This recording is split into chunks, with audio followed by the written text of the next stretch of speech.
Buenos días. Vamos a presentar otra vez y aclarar las dudas de enfermedades de transmisión sexual. Vamos a ir aclarando las preguntas. Una de ellas es, ¿cuáles son las ETS más visibles en Bolivia? Las infecciones de transmisión sexual visibles o las enfermedades de transmisión sexual visibles a nivel Bolivia es el VIH-Sida. Como muy bien sabemos que está yendo creciendo abismalmente en nuestro país. Seguida de esta vamos a tener al papiloma humano, al virus del papiloma humano, que generalmente se puede presentar en varios lugares del cuerpo. De mayor predominio es en las regiones genitales, tanto femeninas como masculinas, que puede llevar al cáncer, más que todo en la mujer. A continuación tenemos es el herpes genital, más que el herpes oral, tenemos tanto en varones como en mujeres, ¿no? Posteriormente, entre las bacterias vamos a tener la, la clamidia, perdón, que va a atacar a nivel de las trompas de falopio, la gonorrea, que puede darse tanto en mujeres como en varones. Posteriormente a la sífilis, que estamos mostrando una sífilis primaria que es más detectable, ya que sabemos que hay otros tipos de sífilis, la secundaria, la terciaria y la congénita, ¿no? Que habíamos hablado. Entre los protozoarios vamos a tener las tricomonas vaginales. Ese es en el orden a nivel nacional que estamos manejando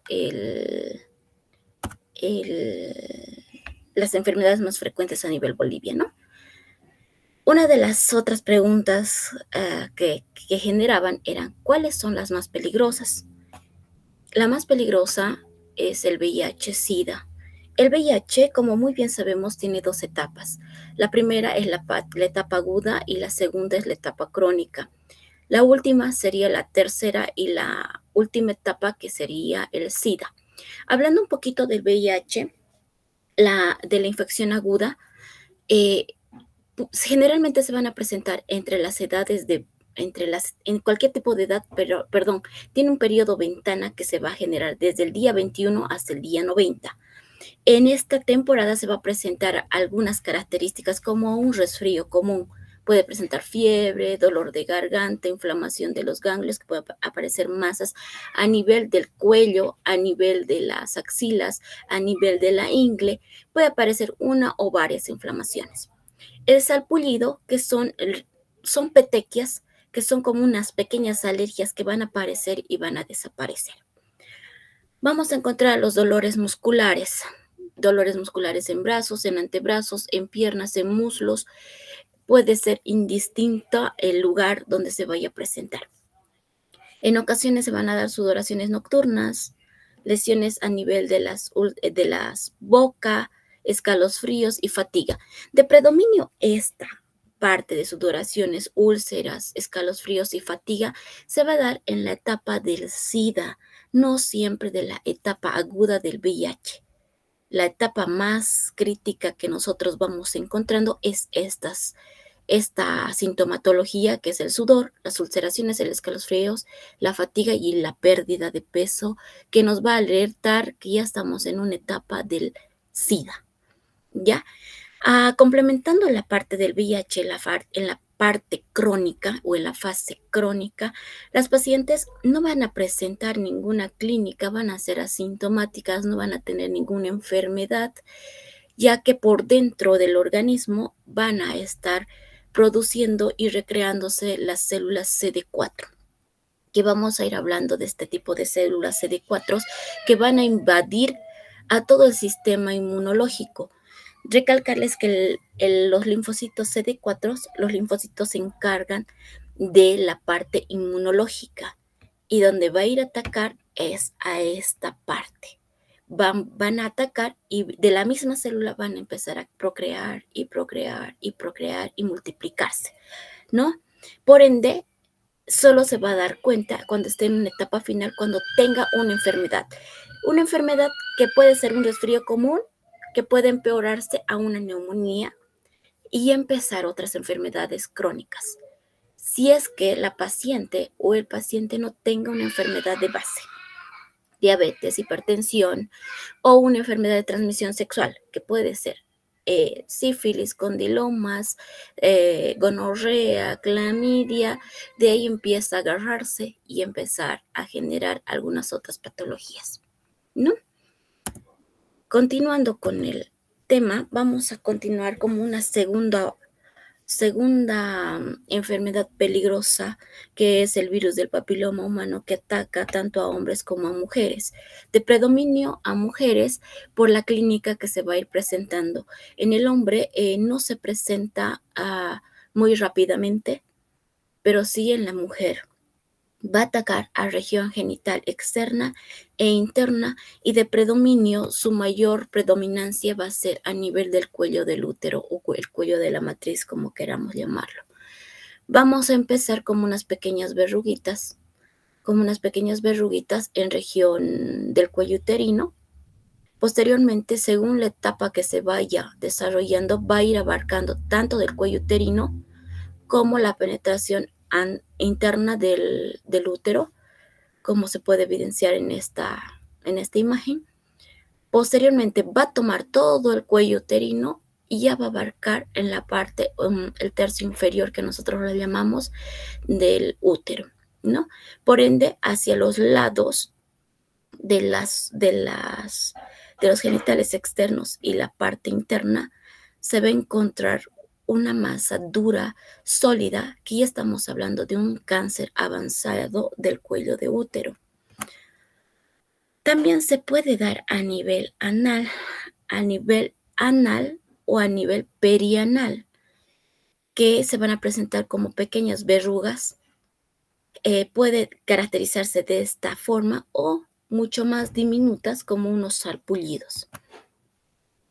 Ahora, a nivel mundial, se está diciendo que el papiloma humanos, el virus de papiloma humanos, se está encontrando de predominio a nivel de la garganta por el sexo oral que se está teniendo. Están presentando disfonías, afonías, dolor de garganta, que en algunas ocasiones puede llegar a obstruir, y mediante una endoscopía y una prueba especial de secreciones se puede determinar que hay una lesión por el virus del papiloma humano, ¿no? Con la siguiente pregunta: ¿son peligrosas? ¿Por qué no tienen cura? Sí, el VIH-Sida, hablando del VIH-Sida, es muy peligrosa y no tiene cura. Solo podríamos estacionarla la enfermedad, pero ¿solo en qué etapa? En la etapa del VIH. Ya cuando llegan a la etapa del SIDA, aunque usted utilice el medicamento, no se va a poder parar, porque ya estamos en la etapa final, ¿no? En la etapa muy crítica. ¿Por qué es difícil diagnosticarla? El VIH, como muy bien les he comentado, tiene un periodo de ventana de 21 días hasta 90 días posterior a la relación sexual. Nosotros podemos tomarlos como un resfrío común y no nos llama la atención. Pueden pasar años y no darse cuenta que tenemos la enfermedad dentro de nuestro organismo, y solo con una prueba de VIH se las puede determinar. ¿Por qué es demasiado tarde? Nosotros, cuando iniciamos una historia clínica, que posteriormente voy a ir mostrando, cuando iniciamos una historia clínica, preguntamos sobre las parejas sexuales, ¿no? Preguntamos si han tenido relaciones sexuales con condón, sin condón, pero no entramos a una parte profunda, sino hacemos una énfasis muy importante, de preguntar a mayor detalle a las pacientes que nos visitan, ¿no? Entonces es muy difícil determinar por qué ataca al sistema inmune. Les comenté hace unos segundos atrás que el sistema inmunológico está manejado por los linfocitos. Los linfocitos CD4 tenemos una cantidad, pero este linfocito CD4, cuando tiene un contacto con el virus del VIH, entonces se contamina. Tienen una cadena de doble hebra que van creando y van atacando a otra CD4 y van procreando, y el sistema inmunológico se va a ir venciendo.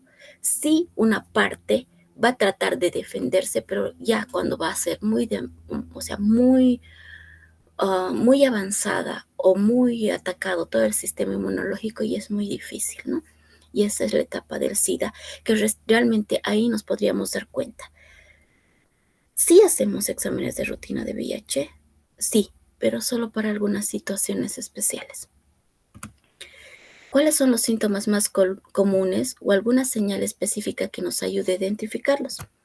Vamos a encontrar generalmente acá no estamos hablando del VIH, sino estamos hablando ya de las otras enfermedades de transmisión sexual, que van a ser la sífilis, la gonorrea, la clamidia, vamos a hablar del herpes virus, que cómo se van a presentar. Una de las características más fundamentales es el escozor.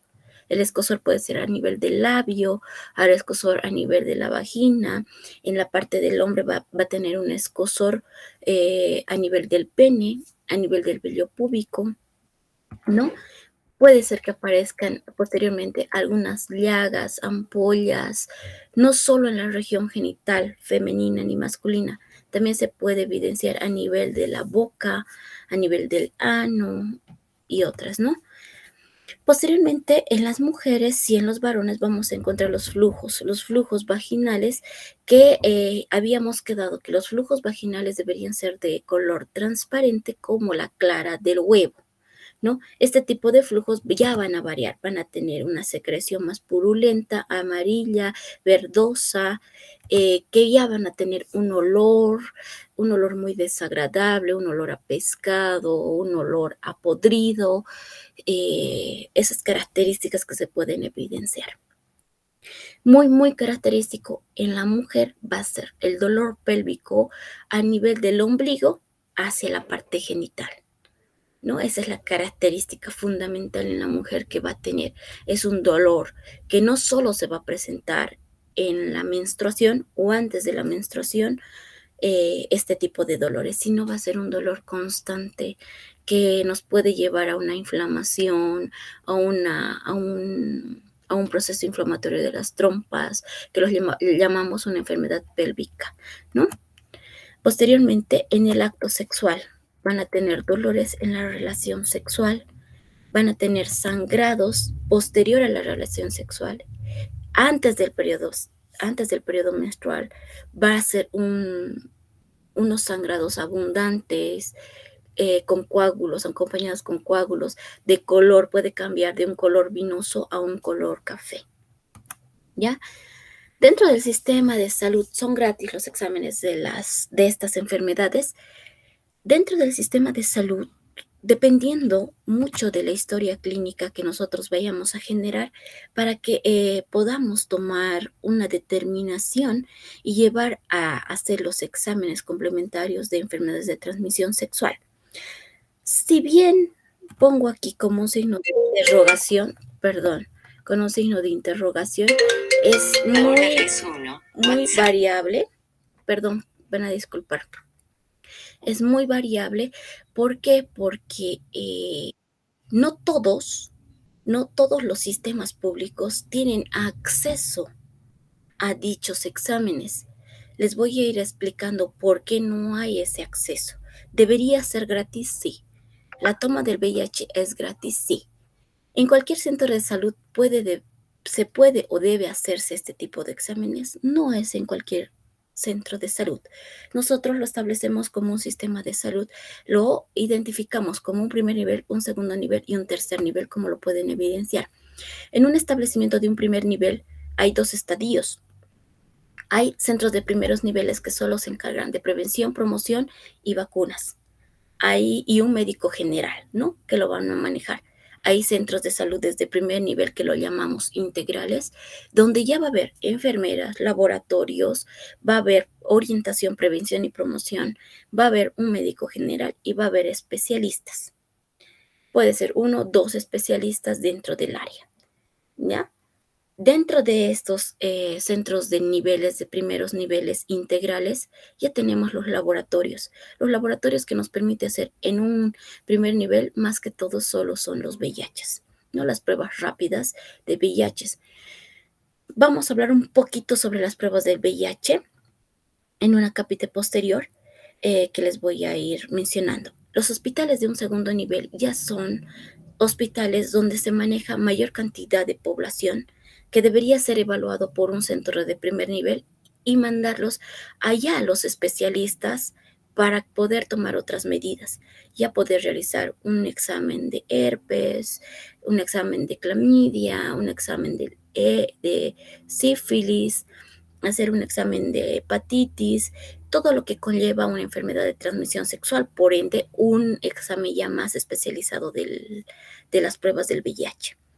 Un hospital de tercer nivel, si yo no cuento todos estos laboratorios, por ende, yo como personal de salud o cualquier médico de personal de salud va a agarrar dentro de su sistema, se puede mandar a un tercer nivel para hacer este tipo de análisis. Aquí hago énfasis sobre las pruebas de VIH.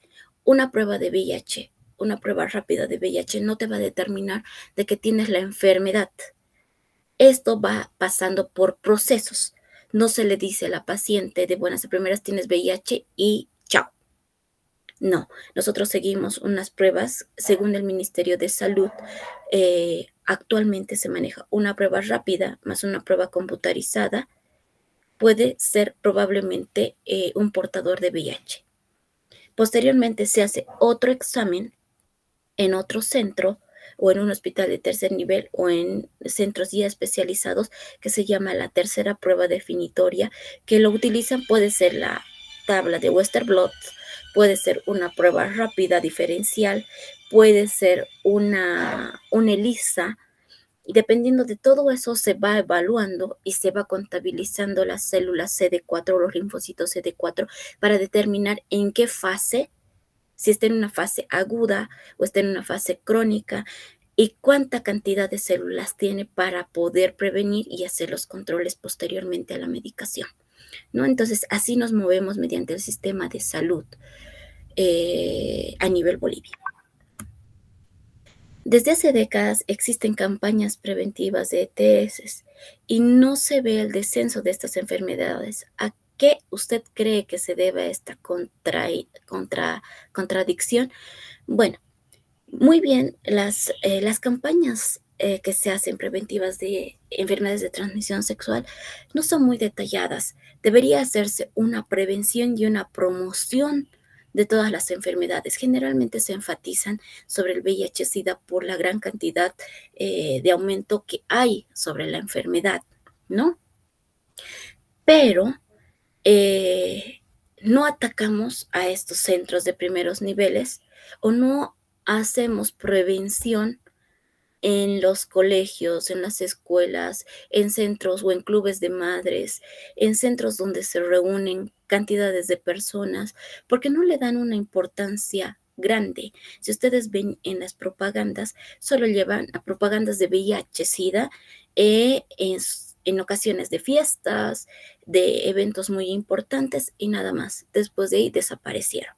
Entonces debemos hacer cotidianamente una orientación ya a adolescentes, a prepubes, pubertos, adultos mayores, ¿no? Pienso que deberíamos trabajar en esa área y el ministerio de la misma forma debería enfatizarse, porque les voy a mostrar una estadística posteriormente a nivel Bolivia. De un año a otro estamos aumentando 2.000 a 3.000 casos y es una cifra aberrante, alarmante, ¿no? Para Bolivia. ¿A qué se debe el aumento constante de estas enfermedades? Como muy bien había mencionado, tanto la prevención y la promoción o la orientación, vamos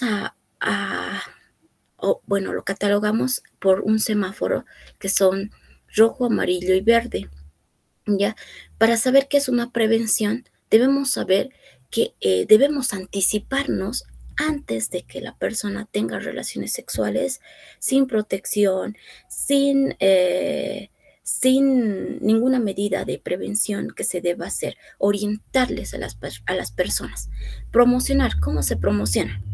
¿No? Decir, si usted, señora, tiene relaciones sexuales, esa es una prevención primaria.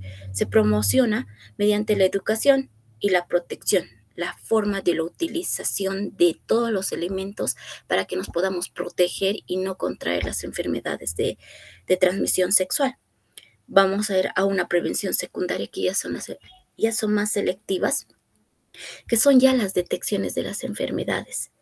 Ya, detección de la enfermedad, se detecta la enfermedad y ya pasamos a una prevención terciaria que se da el tratamiento específico para no llegar a etapas peores y no tener secuelas posteriormente a la enfermedad, ¿no? Entonces manejamos mediante este sistema, primaria, secundaria y terciaria, que se va dando la prevención y la promoción. De otra manera, ¿cómo se puede evitar estas enfermedades de transmisión sexual? Porque la estadística nos muestra datos contradictorios. Sí, lamentablemente se da datos contradictorios porque no hay una buena orientación a la población, a nuestros jóvenes, adolescentes y adultos, ¿no? Entonces, el ETS se podría hacer, o sea, se puede evitar mediante la prevención, promoción y orientación. Esa es la forma de manejo que debería llevarse. La otra forma es la abstinencia, ¿no? La abstinencia de saber cuándo sí empezar la relación sexual, ¿ya? Y la utilización de condones. Mediante esto podríamos manejar mejor a la población y evitar muchos contagios, ¿no? ¿Qué recomendaciones finales se daría? Lo primero que había recomendado anteriormente es la abstinencia, no tener relaciones sexuales, orientarlas a las niñas que la vida sexual debería iniciarse, pienso, pienso, cuando tengamos conocimiento de las enfermedades de transmisión sexual. La edad no se puede determinar. ¿Por qué? Porque no sabemos en el ámbito donde se encuentran.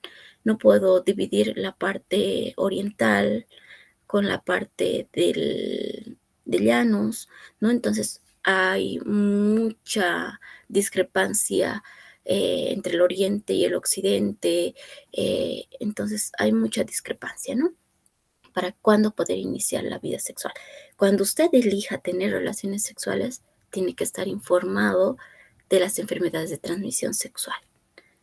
Ver las cosas que puedan beneficiarla a usted si es que inicia una relación sexual sin la utilización de un condón de forma adecuada. La relación sexual debe empezar y debe finalizar con un condón. Si usted utiliza los condones para tener una relación por vía vaginal, pues termina y lo desecha. Si usted decide tener o practicar una relación oral, debe utilizar un condón solo para la parte oral. Si usted decide tener una relación sexual vía anal, de la misma forma. Cada parte del organismo que les había mencionado tienen gérmenes. Tiene muchos gérmenes. Si usted me arrastra un germen al otro y del otro al otro, estamos en un círculo vicioso, ¿no? Y hacer énfasis del condiloma, del virus del papiloma humano, que a nivel mundial, Estados Unidos, está cada 10 personas, 2 de ellas, por tener relaciones orales, están con el virus del papiloma humano a nivel de la orofaringe, ¿no? Y es muy complicada esta situación que se está viendo, ¿no? En el caso de que usted ya haya tenido o haya ya tenido una relación sexual, hacer los controles cotidianos, realizar el Papá Nicolau cada 6 años, en caso de tener alguna molestia, cada año, perdón, o cada 6 meses. En caso de tener alguno de los síntomas que habíamos mencionado, pues tiene que visitar a un centro de salud más cercano para que le puedan revisar y detectar la enfermedad y hacer un tratamiento correspondiente para no llegar a etapas muy críticas y lamentables donde realmente ya no tengamos cura. No solo hablamos del VIH, sino también del cáncer cervicuterino, que son los problemas más manejables en el sistema de salud, públicos y privados, no solo en esos, ¿no? Como les había dicho, las tasas de aumento es abismales En Bolivia para el 2020 se ha detectado 22.687 personas diagnosticadas con VIH. ¿Dónde están las personas de las áreas rurales que no generalmente no son notificadas, que no se realizan un examen? ¿Por qué? Porque no hacen una buena orientación. Para octubre del año 2021 se dice que hemos tenido un aumento de 24.634 personas portadoras de esta enfermedad, las cuales no se ha determinado todavía cuántas de estas personas están haciendo el tratamiento con los medicamentos que maneja el sistema de salud del ministerio. Lo que me llama muchísimo la atención es que las pubertas menores de 15 años se ha detectado 714 casos. Es una cifra alarmante que una puberta esté iniciando su vida sexual antes de los 15 años, ¿no? Como se puede evidenciar, posteriormente, 15.993 hombres son los portadores y las receptoras son 8.640 mujeres. ¿Qué significa? Que el hombre es el portador mayor que la mujer. Tenemos un periodo que le llamamos un grupo etario que manejamos de 15 a 30 años y se puede evidenciar que son 8.750 mujeres y hombres jóvenes que tienen y padecen esta enfermedad. Por favor, hagamos concientización, orientación a niñas, a adolescentes y a mujeres y hombrecitos para ver sobre estas enfermedades y no aumentar la tasa de infección de VIH, porque esta enfermedad, una vez que se detecta en el periodo agudo crónico de la enfermedad, la medicación es de por vida.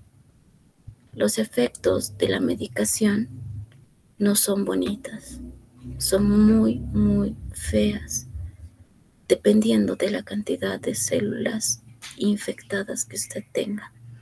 Entonces, cuídese, oriéntese, pidan de que les hagan charlas sobre las enfermedades de transmisión sexual, pidan la orientación sobre el VIH-Sida, que como el uso correcto del condón, cómo revisarlo el condón, cómo ver las características para no llegar a tener esta enfermedad, ¿no? Entonces, muchas gracias. Espero haberles aclarado estas dudas sobre las enfermedades de transmisión sexual y de predominio del VIH-Sida. Gracias. Hasta luego.